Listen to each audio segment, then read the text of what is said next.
While I don't like the term prosperity minister, I must say I am not a poverty minister. I can't find one place in the Scripture where we are supposed to drag around not having enough, not able to afford what we want, living off the leftovers, living in the land of not enough. No, we were created to be the head and not the tail. Jesus came that we might live an abundant life. We represent Almighty God here on this earth. We should be examples of His goodness, so blessed, so prosperous, so generous, so full of joy that other people want what we have. But you've got to fight a religious spirit that says you're supposed to be poor, broke, and defeated to show God that you're really humble. No, when you're poor, broke, and defeated, all that proves is that you're poor, broke, and defeated. It doesn't bring any honor to God. If I brought my 2 children up on the platform today and their clothes were all raggedy, worn out, holes in their shoes, hair not combed, you would look at me and think, what kind of father is he? It'd be a poor reflection on me. Listen, when you look good, dress good, live in a nice place, excel in your career, generous with others, that brings a smile to God's face. It brings Him pleasure to prosper you. Joel Osteen, que es el predicador que acabamos de ver en este video, es un muy hábil motivador y un excelente comunicador. Su mensaje está estructurado de una manera muy razonable y lógica, hasta que uno se pone a considerar las implicaciones bíblicas de su mensaje. ¿Cómo se predicaría este mensaje, por ejemplo, a los hermanos que están en Guinea Ecuatorial, a quienes les hemos enviado ayuda porque no tienen ni siquiera a veces qué comer? Ya no digamos, como dice Joel Osteen, vestir bien o vivir en una área muy nice o agradable. ¿O cómo se predicaría este mensaje a los hermanos en Corea del Norte que también, debido a su fe, están padeciendo necesidad y persecución? De este tipo de desviaciones es de lo que trataremos en el mensaje de hoy. Al inicio de la historia de la fe cristiana, la Iglesia tuvo que enfrentar al menos 2 peligros que pusieron en riesgo su existencia. El primero fueron las persecuciones que amenazaron con destruir a la Iglesia misma. El otro fue el surgimiento de herejías o falsas enseñanzas que amenazaron con destruir las doctrinas fundamentales de la fe. Durante el Imperio Romano sucedieron varias persecuciones contra la Iglesia cristiana. La que encabezó el emperador Diocleciano fue la más cruel y fue tan devastadora que casi acabó con el cristianismo.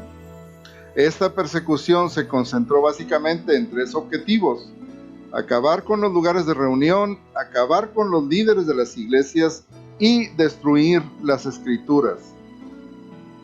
Diocleciano fue muy astuto al seguir esta estrategia. Muchos cristianos murieron protegiendo las escrituras y confesando su fe. Y en muchos casos lo que hicieron las iglesias fue distribuir las escrituras en porciones entre diferentes hermanos para que así fuera más difícil destruirlas todas y también hubiera más probabilidades de salvarlas o de preservarlas. El ataque a la palabra de Dios es sin duda una de las estrategias fundamentales de Satanás para alejar a las personas de la verdad de Dios y por lo tanto de Dios. El Señor, a través del profeta Oseas, en Oseas 4:6, le dice al pueblo: mi pueblo fue destruido porque le faltó conocimiento, porque ellos desecharon el conocimiento, dice el Señor. Ahora, respecto al segundo peligro, que eran las falsas enseñanzas, una de las primeras herejías en surgir fue la del gnosticismo. el gnosticismo era una enseñanza que pretendía poseer un conocimiento superior, exclusivo, reservado para unos pocos. De allí su nombre. Ellos decían que ellos tenían un conocimiento que se les dejó solo a ellos por alguno de los apóstoles de Jesús. El gnosticismo afirmaba que la realidad física, la materia, el cuerpo, era fundamentalmente mala, era impura, y que solo lo espiritual era puro. De manera que ellos afirmaban que Jesús nunca tuvo un cuerpo físico, que su cuerpo era solo una apariencia. Esto implicaba negar el nacimiento del Señor Jesucristo, negar también su muerte en la cruz y negar su resurrección corporal. El apóstol Juan en su evangelio y en sus epístolas rebate esta creencia cuando escribe en Juan 1:14, por ejemplo, y aquel verbo fue hecho carne y habitó entre nosotros. O en primera de Juan 1:1 cuando escribe, lo que hemos contemplado y palparon nuestras manos tocante al verbo de vida. Y en segunda de Juan 1:7, en la Nueva Versión Internacional dice, es que han salido por el mundo muchos engañadores que no reconocen que Jesucristo ha venido en cuerpo humano. El que actúa así es el engañador y el anticristo. Un hombre llamado Marción es probablemente el más conocido exponente de la herejía del gnosticismo. Marción afirmaba que el Dios del Antiguo Testamento no era el mismo Dios que el del Señor Jesucristo. Él decía que el Dios del Antiguo Testamento era un Dios cruel y malvado, sin nada de amor, sin misericordia, que solo esgrimía juicio y castigo contra la humanidad. Él decía que el Dios del Señor Jesucristo, en cambio, era un Dios lleno de amor, lleno de gracia, un Dios que no exige nada, un Dios que lo da todo y que no castiga a nadie. De hecho, Marción afirmaba que todas las personas al final serán salvas. Es decir, él fabricó un Dios a su gusto. Marción entonces lo que hizo fue eliminar todo el Antiguo Testamento de las Escrituras y dejó de los escritos del Nuevo Testamento, dejó solamente el libro de Lucas y las cartas de Pablo. Eliminó todo lo que oliera a Antiguo Testamento o a judaísmo. Es decir, hizo una Biblia a su gusto. Increíblemente, Marción tuvo éxito y engañó a muchos con sus errores. Satanás ofreció entonces una alternativa. Una vez más ofreció o usó su arma estratégica de la religión para desviar las almas de los hombres. Con el gnosticismo, Satanás no atacó al cristianismo frontalmente, sino ofreció una alternativa religiosa. En la actualidad, algunos se han ido al otro extremo de Marción. Marción quería eliminar todo lo que oliera al Antiguo Testamento, y en la actualidad algunos quieren imponer a los cristianos las costumbres judías del Antiguo Testamento y han cambiado las palabras del Nuevo Testamento para que se ajusten a esta enseñanza. Ahora, en el tiempo de Marción, ¿cómo reaccionó la iglesia? La iglesia reaccionó afirmando la inspiración de todas las escrituras.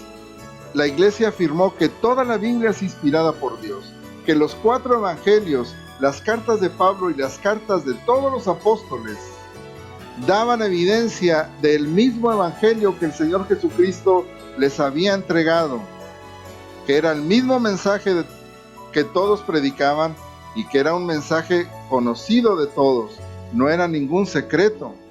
En pocas palabras, la iglesia reaccionó afirmando la autoridad de las Escrituras y frente a estas herejías apeló al testimonio de todas las Escrituras. Aquí fue cuando la iglesia formuló el primer credo apostólico, o lo que se llamó el credo apostólico. Para poder afirmar las doctrinas fundamentales de la fe cristiana y también negar las mentiras de las herejías. Por ejemplo, el credo apostólico dice: creo en Dios Padre Todopoderoso, Creador del cielo y de la tierra. Este credo lo afirma oponiéndose a lo que los gnósticos decían acerca de que la materia es mala y solo el espíritu es bueno. El credo afirma que Dios, el Padre Todopoderoso, creó los cielos y la tierra, creó el mundo espiritual, creó el mundo material también. Luego dice el credo: y creó en Jesucristo, su único Hijo.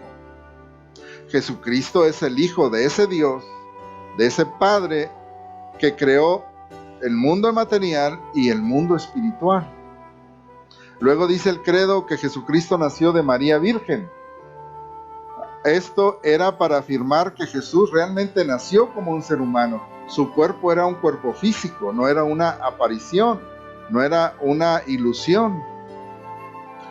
Luego el credo dice que Jesucristo padeció bajo Poncio Pilato.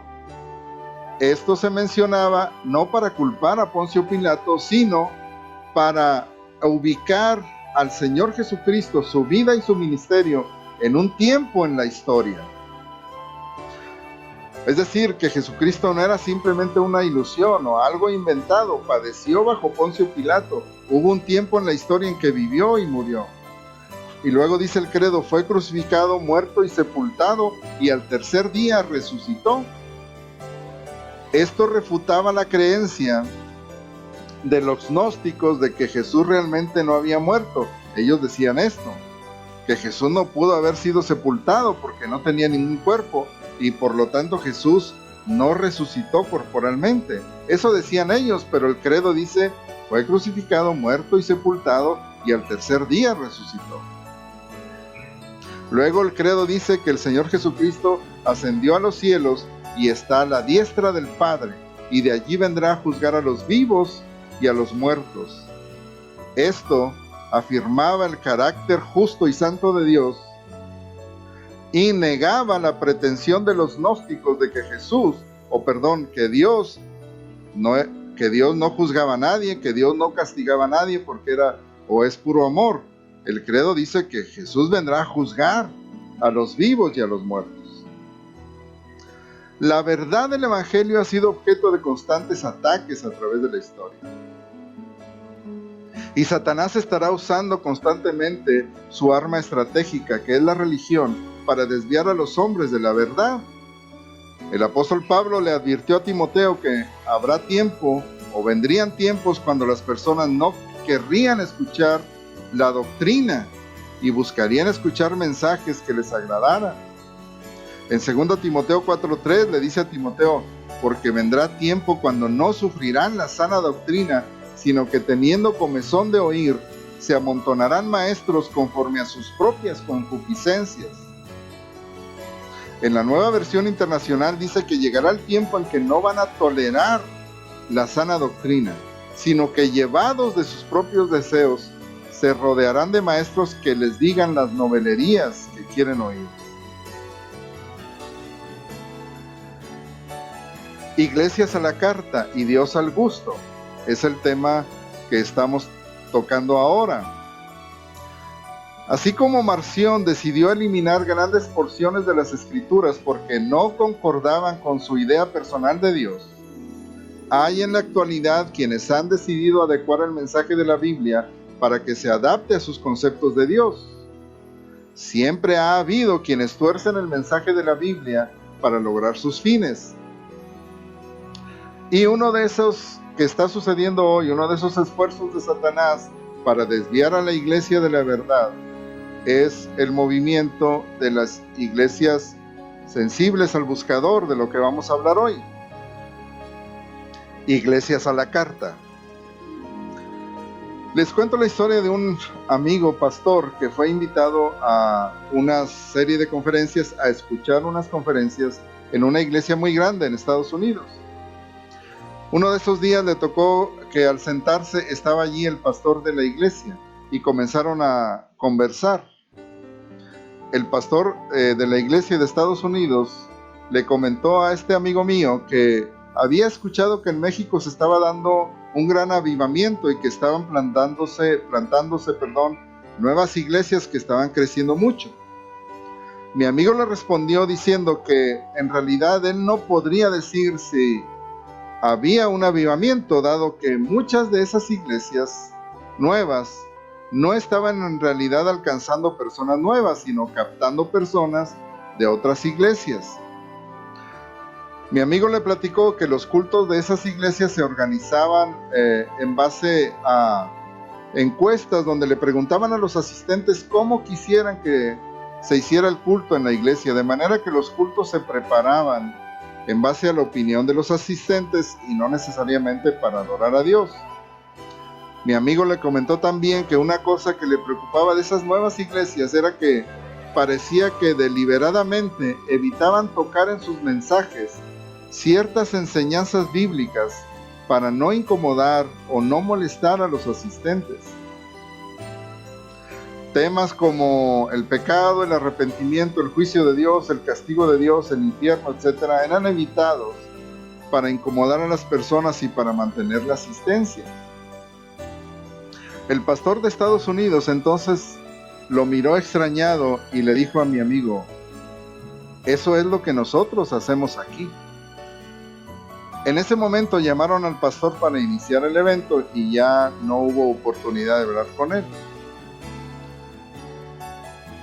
Como sucedió en la antigüedad, así sucede en la actualidad. Satanás está ofreciendo alternativas de iglesia y hay quienes están promoviendo enseñanzas que o bien niegan una parte de la Biblia o sutilmente simplemente la evaden o la evitan.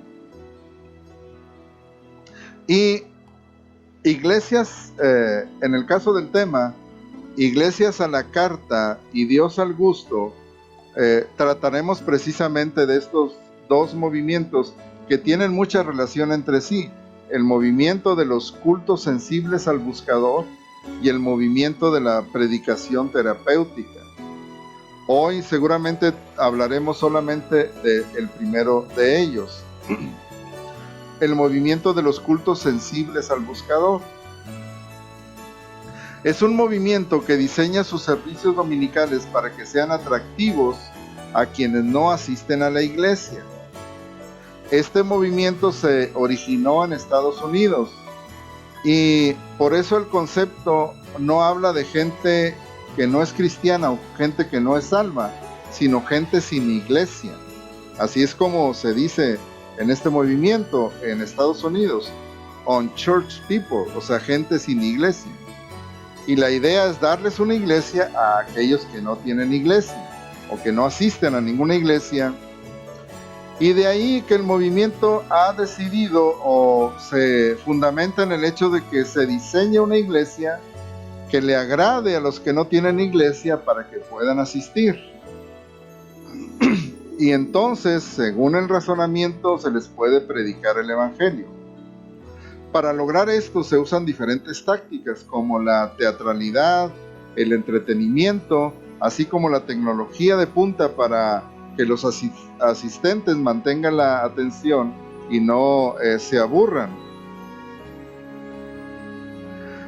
Busca entonces que la experiencia de asistir a la iglesia sea lo más cómoda, acogedora y no amenazante posible, de manera que las personas puedan escuchar el mensaje del evangelio en un ambiente amigable y agradable. Hasta aquí todo va bien, como dijo aquel que pasó por el 5º piso después de lanzarse de la azotea de un edificio de 10 pisos.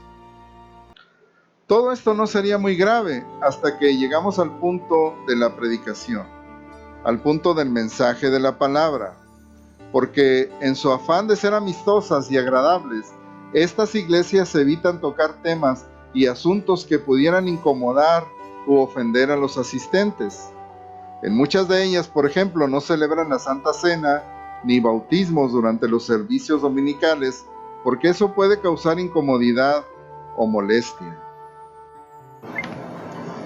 Muy bien, vamos a puntualizar entonces. ¿Cuál es el problema con los cultos sensibles al buscador? Se asume que se debe acomodar el servicio de la iglesia para poder predicarles el evangelio a aquellas personas que están buscando a Dios, pero que las iglesias que existen hasta hoy no han sido capaces de comunicarles o enseñarles la verdad del evangelio. Se asume que hay personas que están buscando a Dios, pero los cristianos no hemos sido capaces de mostrarles a ese Dios. Voy a señalar 3 puntos. Primero, la Biblia afirma que no hay quien busque a Dios. Aunque en este movimiento se asume que hay muchas personas que están buscando a Dios y que el problema es que las iglesias no hemos sido capaces de mostrarles a ese Dios, la Biblia afirma, sin embargo, que no hay quien busque a Dios. Dice en Romanos 3, versículo 11, no hay quien entienda, no hay quien busque a Dios. La Biblia también dice que nosotros, todos nosotros, sin Cristo, estamos muertos. Dice en Efesios 2, versículo 1, que Él nos dio vida a vosotros cuando estábamos muertos en nuestros delitos y pecados. Y el muerto no puede estar buscando a Dios. Jesús no dijo que venía para ser encontrado por aquellos que le buscaban. Jesús dijo, yo vine a buscar y a salvar lo que se había perdido. El único que busca en esta ecuación es Dios. Él es el que ha venido a buscar al perdido. Nosotros estábamos perdidos y el Señor Jesús nos buscó y nos encontró. Él no estaba perdido. Entonces, ¿por qué nos parece que sí hay personas que están realmente buscando a Dios? La misma pregunta le hicieron hace siglos a Santo Tomás de Aquino, y él respondió que no es que las personas estén buscando a Dios, sino que están buscando aquellas cosas que saben que solo Dios puede dar. Por ejemplo, paz, significado, esperanza, propósito, incluso ser libres de culpa. Buscan las bendiciones que Dios les puede dar, pero al mismo tiempo están huyendo del Dios verdadero. Así es que realmente la Biblia enseña que no hay quien busque a Dios. Diseñar un culto para los buscadores no tendría mucho sentido de acuerdo a la Biblia. En segundo lugar, vemos que la Biblia nos enseña que la iglesia se reúne principalmente y en primer lugar para adorar a Dios. En Hechos 2:42 dice que los cristianos se reunían y perseveraban en la doctrina de los apóstoles, en la comunión unos con otros, en el partimiento del pan y en las oraciones. La iglesia se reunía para orar, para tener comunión, para aprender la doctrina y para celebrar la cena del Señor. De hecho, sabemos por la historia que debido a las persecuciones, la iglesia comenzó a ser muy cuidadosa respecto a quién aceptaba o recibía en sus reuniones. No cualquiera podía reunirse con la iglesia. Y a los nuevos creyentes se les discipulaba primero por 1 o 2 años antes de permitirles asistir a las reuniones donde se celebraba la cena del Señor. De hecho, esta fue una de las acusaciones que los paganos hicieron contra la iglesia, porque ellos decían que en sus reuniones cometían toda clase de perversiones, lo cual no era cierto. Cuando los servicios dominicales se diseñan para agradar a los no creyentes o agradar a las personas, se está privando a la iglesia del propósito central de su existencia, es decir, adorar al Señor. Además de que se estaría tratando de diseñar el servicio de adoración de la iglesia para que los que no son creyentes adoraran a Dios, lo cual es imposible. Lo más que podremos lograr si hacemos esto es lo que ahora se logra, que tengan una experiencia agradable y satisfactoria que los haga regresar domingo tras domingo hasta que una nueva iglesia que les ofrezca cosas más agradables y más satisfactorias aparezca y entonces decidan irse allá. Y en tercer lugar, otro problema es que la predicación de la palabra tiene que suavizarse o acomodarse al gusto de los asistentes para no ofenderlos. Eso es lo que se hace en este tipo de iglesias. Pero bueno, esto será materia del siguiente mensaje. Entonces, ¿cómo vamos a alcanzar a los perdidos? Igual que en la iglesia de Hechos, ellos se reunían para adorar a Dios, para celebrar la cena del Señor, para aprender la doctrina de los apóstoles, pero evangelizaban en sus actividades diarias. Después de que se reunían, cuando ellos fueron amenazados por los líderes religiosos, se reunieron para orar y pidieron a Dios que les diera el poder para testificar.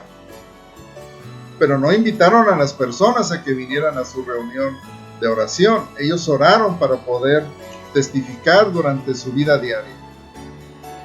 Ahora, no estamos diciendo tampoco que no hay que invitar a los no creyentes a la iglesia. Yo creo que sí deberíamos invitarlos. Lo que no debemos hacer es diseñar intencionalmente los servicios para agradar a las personas, porque la adoración es para Dios y el servicio es para que el pueblo de Dios adore a Dios. Parece una locura diseñar el servicio de la iglesia para que les guste a los no creyentes o a los buscadores, como se les llama. Es como una competencia de marketing entre Walmart y Soriana o entre Oxxo y 7-Eleven. Podemos imaginar hacia dónde se dirige esto conforme acomodamos el culto al gusto de los buscadores.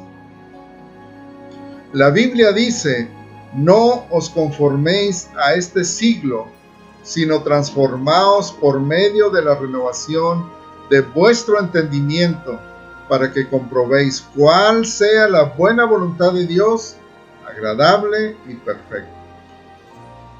En la Nueva Versión Internacional dice: no se amolden al mundo actual, sino sean transformados mediante la renovación de su mente. Se trata de no amoldarnos al mundo, no de acomodarnos al gusto del mundo para agradarle. La Biblia es el fundamento de nuestra fe.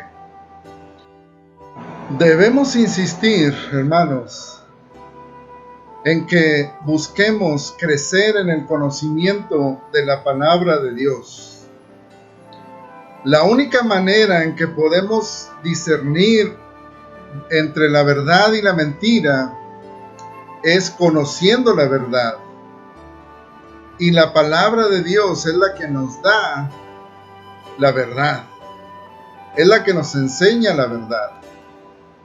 El apóstol Pablo oraba por los creyentes diciendo, por ejemplo, en Efesios 1:17, le dice a los hermanos de Éfeso que él oraba, dice: para que el Dios de nuestro Señor Jesucristo, el Padre de gloria, os dé espíritu de sabiduría y de revelación en el conocimiento de Él, alumbrando los ojos de vuestro entendimiento, para que sepáis cuál es la esperanza a que Él os ha llamado. Que el Señor alumbre los ojos de nuestro entendimiento. A los hermanos de Filipos les dice en el versículo 9 del capítulo 1: y esto pido en oración, que vuestro amor abunde aún más y más en ciencia y en todo conocimiento. Debemos buscar el conocer la palabra de Dios. En Colosenses, en el capítulo 1, también hablando a los hermanos de Colosas, les dice: por lo cual también nosotros, desde el día que lo oímos, no cesamos de orar por vosotros y de pedir que seáis llenos del conocimiento de su voluntad, para toda sabiduría e inteligencia espiritual, para que andéis como es digno del Señor, agradándole en todo, llevando fruto en toda buena obra y creciendo en el conocimiento de Dios. No podemos crecer en el conocimiento de Dios si no leemos lo que Dios nos reveló en su palabra. El Señor Jesucristo le dijo a los fariseos, a los religiosos, en este caso a los saduceos: erráis ignorando las Escrituras y el poder de Dios. Necesitamos conocer las Escrituras. Necesitamos conocer cada vez más al Señor Jesucristo. El apóstol Pedro también dice en 2 de Pedro 3:18: antes bien, creced en la gracia y en el conocimiento de nuestro Señor y Salvador Jesucristo. A Él sea la gloria ahora y hasta el día de la eternidad. Amén. El Señor, hablando a través del profeta Oseas, le dijo a su pueblo: mi pueblo fue destruido porque le faltó el conocimiento. Mi pueblo fue destruido porque le faltó el conocimiento. Entre más conozcamos la verdad del Señor, más capaces seremos de discernir, hermanos, los engaños que vienen con frecuencia a tocar a la puerta de nuestra vida. Que Dios nos ayude y que nos guíe, hermanos, para seguir leyendo las Escrituras, conocer más y más la palabra de Dios. Leamos la Biblia, leamos las Escrituras, crezcamos en el conocimiento de su palabra, de manera que podamos conocer a Dios, conocer de su gracia, conocer y crecer en la gracia y el conocimiento de nuestro Señor y Salvador Jesucristo. A Él sea la gloria.